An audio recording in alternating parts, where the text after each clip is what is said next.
राम मंदिर की प्राण प्रतिष्ठा समारोह के लिए अब एक दिन से भी कम का समय बचा है। इसी बीच राम मंदिर की मंत्रमुग्ध करने वाली तस्वीरें सामने आई हैं। अंधेरे में राम मंदिर रोशनी से जगमग हो रहा है। इन तस्वीरों के आने के बाद से ही हर किसी की नजरें सिर्फ राम मंदिर पर ही टिक गई हैं। हर कोई बस इसे ही निहार रहा है। जितना भव्य राम मंदिर है, उतनी ही बेहतरीन यहाँ लाइटिंग की गई है। रंग बिरंगी रोशनी से मंदिर का प्रांगण चमक रहा है। वहीं भक्तों को अयोध्या में लाइट शो मंत्रमुग्ध कर रहा है, जो श्रद्धालुओं का मन मोह रहा है। ये लाइट एंड साउंड शो देखने के लिए भक्त बड़ी संख्या में इकट्ठा हो रहे हैं। लेजर शो का आनंद बहुत ही आनंददायक है। आप देख सकते हैं पीछे कितनी भीड़ है। लोग बहुत दूर दूर से केवल लेजर शो देखने आ रहे हैं। हम लोग यहाँ अयोध्या के लोकल रहने वाले हैं। हर दिन हम लोग लगभग शाम में टाइम निकाल के लेजर शो का आनंद लेने के लिए आते हैं। बहुत ही अच्छा लेजर शो का यहाँ पर ऑर्गेनाइजेशन किया गया है गवर्नमेंट के द्वारा। आप लोग को दीपोत्सव में वगैरह इससे पहले केवल दिवाली के समय ऐसा माहौल रहता था। अभी तो हर दिन दिवाली है। अभी तो राम जी अपने घर आ रहे हैं। इससे बड़ा खुशी की बात कुछ हो ही नहीं सकती है। 500 वर्षों के बाद उनको मंदिर में अपना खुद का घर मिल रहा है। इससे अच्छी खुशी की बात क्या हो सकती है। हम लोग बहुत ज्यादा उत्साहित हैं। तो अयोध्या में पर्व है। हाँ, अयोध्या में पूरे पर्व है। पूरे भारतवर्ष में पर्व है। अयोध्या में तो खास तौर के पर्व ही है। पूरे भारतवर्ष में पर्व का माहौल है। ये बहुत अच्छा लग रहा है। पहले आते थे तो मतलब ये नहीं लगता था। अब आके हर दिन मन होता है कि यही शाम का टाइम हम लोग व्यतीत करें। लेजर शो आपने देखा, कैसा लगा? लेजर शो देख के बहुत ही अच्छा लगता है। तो भीड़ हो काफी, बहुत ज्यादा। ठंड भी है। ठंड की दिक्कत हो रही है? नहीं, ठंड में कोई प्रॉब्लम नहीं हो रही है। मन इतना लगता है कि ठंड का कोई असर नहीं लग रहा है। राम भक्ति में श्रद्धालु इतने लीन हो गए हैं कि उन्हें इस कड़कड़ाती ठंड का भी एहसास नहीं हो रहा।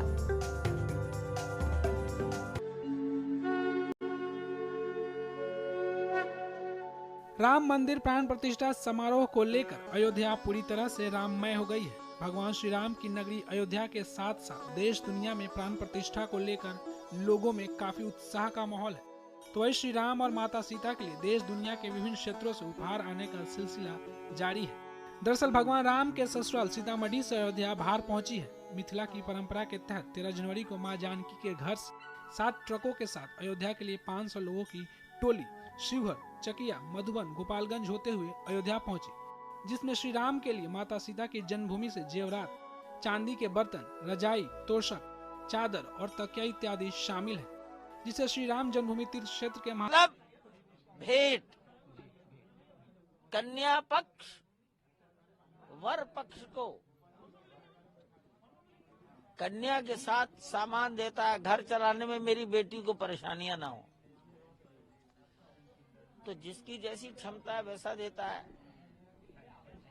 सामान्य गृहस्थी अलमारी, पलंग, बक्से दे देता है।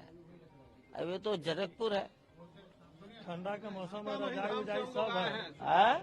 पुनौरा धाम सीतामढ़ी से। हाँ, वही अरे भाई ठीक है, मिथिला है, जानकी जी की जन्मस्थली है। आपको बता दें 22 जनवरी को पीएम मोदी और देश दुनिया के तमाम बड़े नेताओं और साधु संतों की मौजूदगी में भव्य राम मंदिर में भगवान राम विराजमान होंगे, जिसे लेकर देश दुनिया के श्रद्धालुओं में काफी उत्साह का माहौल है।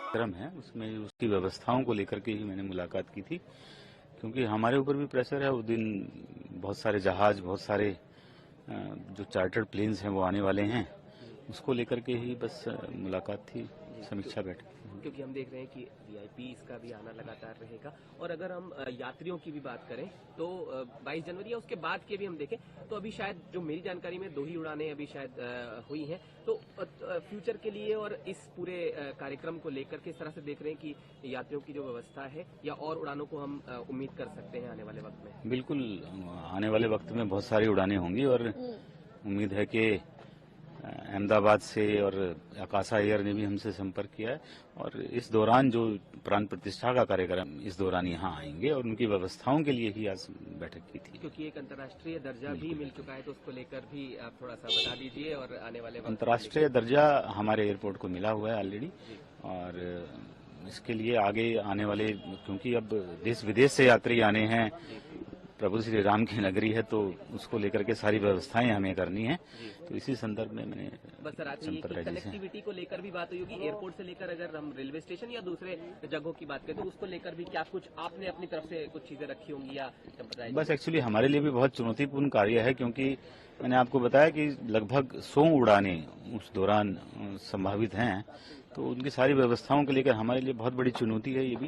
तो दिन रात हमें शायद एयरपोर्ट को चलाना पड़ेगा पूरे 24 घंटे, तो उनकी व्यवस्थाओं के लिए मैंने साहब से संपर्क किया। तो क्या 100 उड़ानों का वो जो खाका है वो तैयार हो गया है या मतलब लगभग मैंने आपको बताया कि अभी सभी लोग संपर्क में हैं और अभी बहुत सारी उड़ानें हमारे संपर्क में और आने वाली हैं, संभावित है। तो अभी जो आए हैं उनके लिए मैंने अभी थोड़ी व्यवस्थाओं के लिए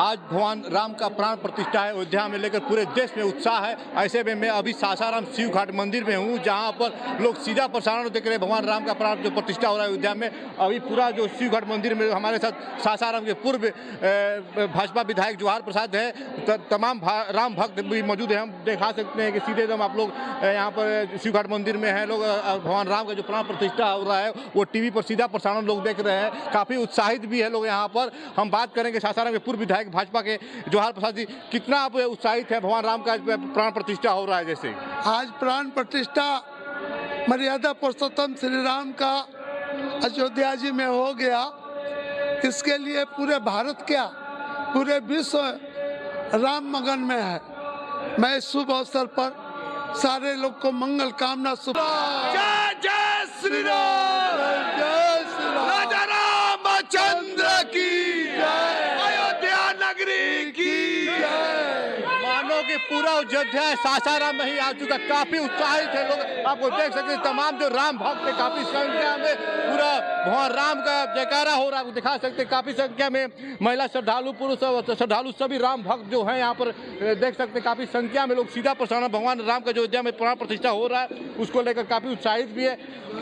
किस तरह से मैं बोल रही है भगवान राम के, बोलिए क्या बोलिए?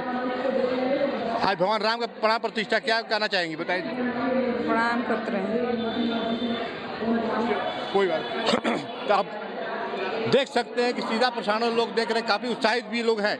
रोहतास से नवभारत टाइम्स के लिए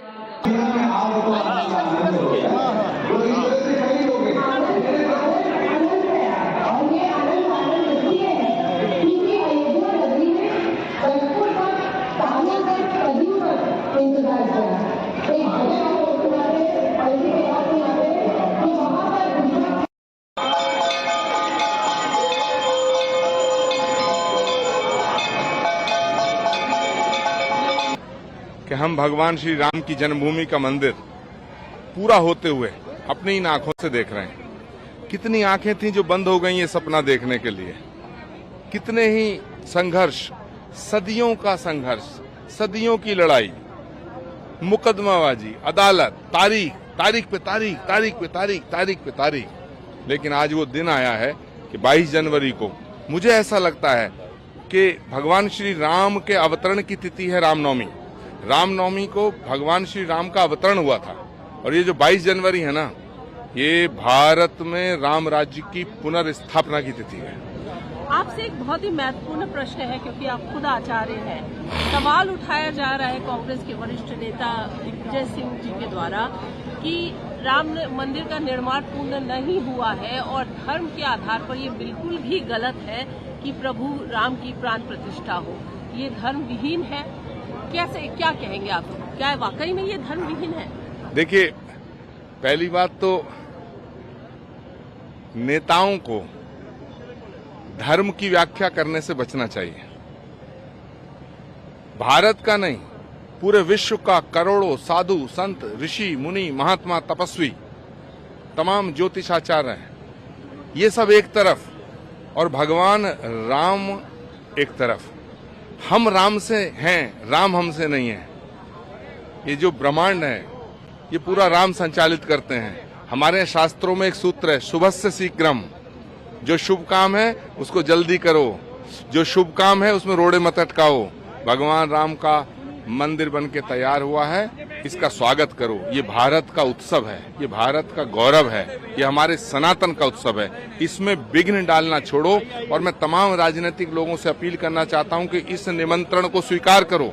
राम सबके हैं, सब राम के। लेकिन स्वीकार तो नहीं किया है, कांग्रेस के वरिष्ठ नेताओं ने स्वीकार नहीं किया। मंदिर के निमंत्रण को स्वीकार करना सौभाग्य का विषय है, मंदिर के निमंत्रण को ठुकराना दुर्भाग्य का विषय। लेकिन आप बताइए, क्योंकि चूंकि आप इसी पार्टी से ताल्लुक रखते हैं और अब आप कह रहे हैं दुर्भाग्य का विषय है, क्या अभी कभी आपने समझाने का प्रयास किया एक वरिष्ठ जन होने के नाते, आचार्य होने के नाते, कि इस तरीके, क्योंकि वो तो साफ तौर पर कह रहे हैं कि बीजेपी जो है वो कुटिलता कर रही है, कुटिल राजनीति कर रही है और ये सिर्फ राजनीति है, इलेक्शन को मद्देनजर रखते हुए राम मंदिर का प्राण प्रतिष्ठा कर रहे हैं, धर्म विरोध।